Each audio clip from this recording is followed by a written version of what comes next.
अब हम लोग एक्सरसाइज 8B का क्वेश्चन नंबर 16 देखते हैं। बोल रहा है a mint prepares metallic calendars specifying months dates and days in the form of monthly sheets. ठीक है, तो ए मिंट का मतलब यहाँ पे मिंट मतलब होता है मेटल का कारखाना, है ना, जो मेटल से कोई भी ऑब्जेक्ट्स बनाता है। तो ए मिंट जो वो प्रिपेयर्स करता है क्या चीज़, तो मेटालिक कैलेंडर्स बनाता है जिसमें स्पेसिफाइंग मंथ्स स्पेसिफाई रहता है, डेट्स एंड डेज रहता है in the form of monthly sheets जैसा कैलेंडर में रहता है। 1 plate for each month. How many types of February calendar कितने टाइप के शुड इट प्रिपेयर्स, इसे प्रिपेयर करना चाहिए to serve for all the possibilities in the future years, है ना। तो आप चूंकि ये मेटल का कैलेंडर बनाएगा तो एक बार बना के कितने डिफरेंट टाइप का इसे कैलेंडर बनाना पड़ेगा ताकि क्या हो, फ्यूचर ईयर्स में हमेशा यूज़ होगा। क्योंकि फरवरी मंथ का कैलेंडर बनाएगा तो फरवरी मंथ, क्योंकि हमको पता है फरवरी कैलेंडर में दो जो है 28 और 29 डेज के मंथ होते हैं, तो 2 डिफरेंट टाइप का कैलेंडर बनाना पड़ेगा कम से कम, जो कि स्पेसिफाई हो 28 डेज। हो सकता है यहाँ पे हम लोग क्या करें, फरवरी मंथ के लिए 1 से लेकर 28 डेज तक का हो, और दूसरा हो सकता है 1 से लेकर 29 डेट तक का क्या हो, कैलेंडर हो। अब यहाँ पे क्या है ना कि डेट 1 जब स्टार्ट करेंगे, क्योंकि यहाँ पे क्या होता है, मान लेते हो ये Monday, Tuesday, Wednesday, Thursday, Friday और सैटरडे संडे भी।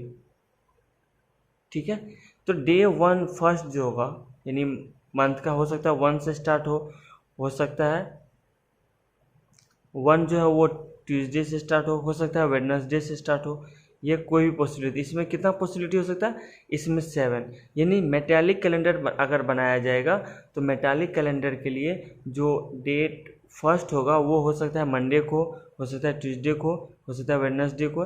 तो ऐसे 7 यानी 28 डेज के लिए 7 डिफरेंट कैलेंडर बनाना पड़ेगा। हो सकता है कि ऐसा बनाए जिसमें फर्स्ट डेट जो वो मंडे से स्टार्ट हो, ऐसा बनाएगा जहाँ ट्यूसडे से हो, ऐसा बनाएगा जो वेडनेसडे से हो। तो यहाँ पे 7 पॉसिबिलिटी है जब 28 डेज का होगा, और 29 डेज में भी क्या होगा, 7 होगा। तो ऐसे कितने डिफरेंट कैलेंडर बनाना पड़ेगा, 7 × 2 यानी कितना, 14 कैलेंडर्स बनाना पड़ेगा, कैलेंडर्स। ठीक है,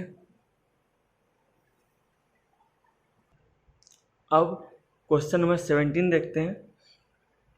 बोल रहा है from among 36 teachers in a school 1 principal and 1 vice principal are to be appointed.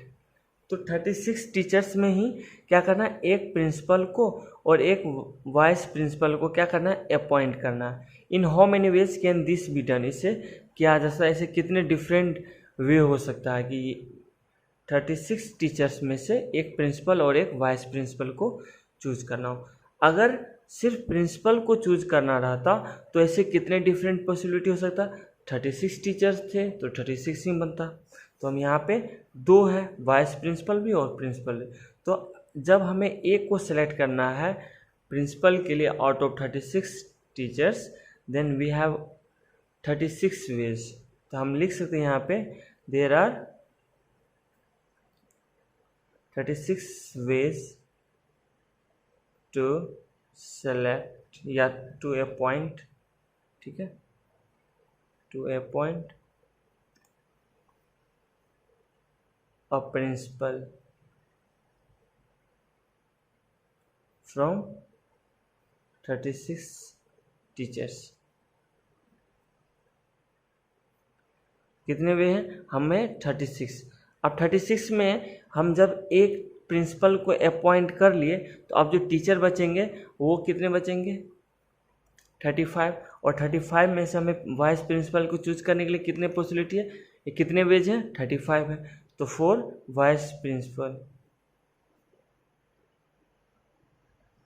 There are 35 ways to appoint for a vice principal, यानी इसके लिए फॉर वाइस प्रिंसिपल के लिए कितना है 35 एज। ठीक है ना। तो ऐसे कितने पॉसिबिलिटी या ऐसे कितने तरीके हो सकते हैं इस एक प्रिंसिपल और एक वाइस प्रिंसिपल को अपॉइंट करने के लिए। तो कितने हो जाएंगे वेज, तो 36 इंटू 35 वेज हो जाएंगे। ठीक है,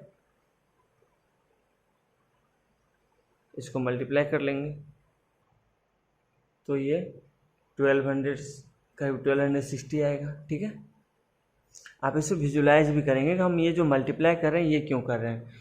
ठीक है ना, हम कम नंबर ले सकते हैं, हम 5 ले सकते हैं, और इस 5 में से हमें दो, एक प्रिंसिपल और वाइस प्रिंसिपल का लेंगे, आप नाम दे सकते हो। तो इससे विजुलाइज करना होगा कि हम 36 इंटू 35 क्यों करते हैं। ठीक है, अब नेक्स्ट क्वेश्चन देखते हैं क्या बोल रहा है।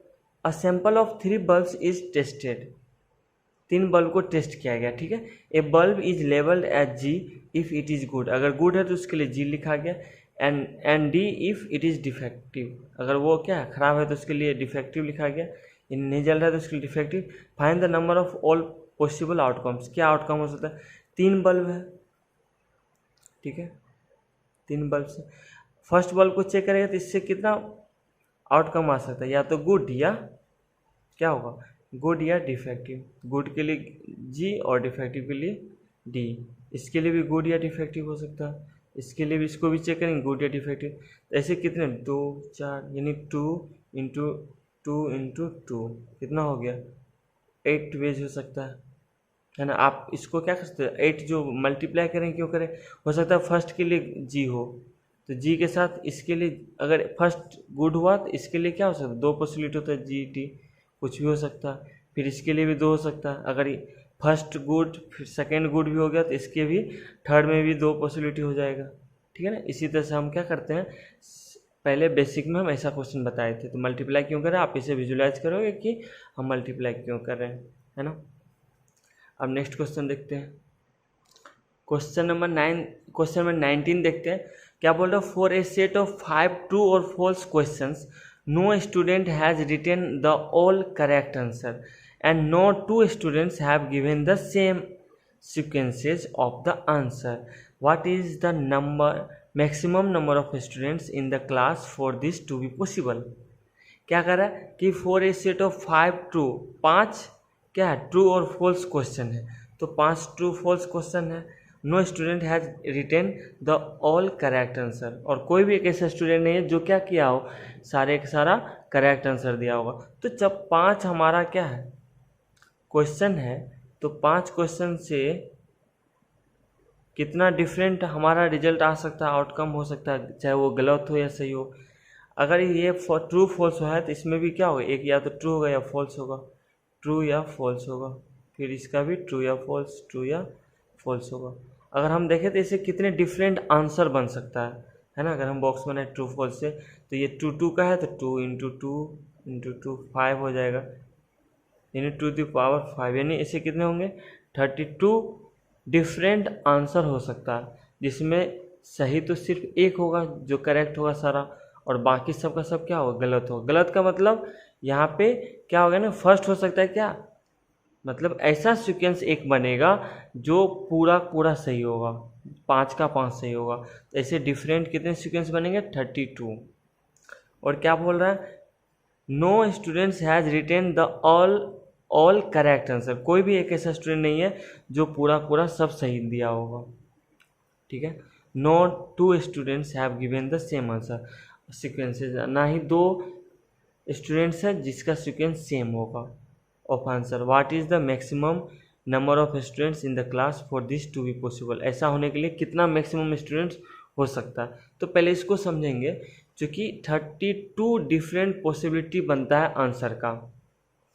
ठीक है ना, क्योंकि बोल रहा है कि 2 स्टूडेंट, कोई भी 2 स्टूडेंट नहीं है जो सेम सीक्वेंस बनाया होगा, तो 32 में एक करेक्ट भी है ना, एक करेक्ट आंसर होगा। और इस क्लास में कोई भी एक ऐसा स्टूडेंट नहीं है जो सबका सब सही किया होगा।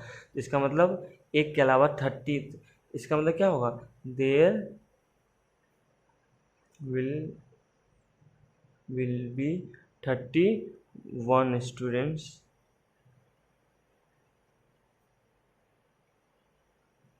to fulfil the condition.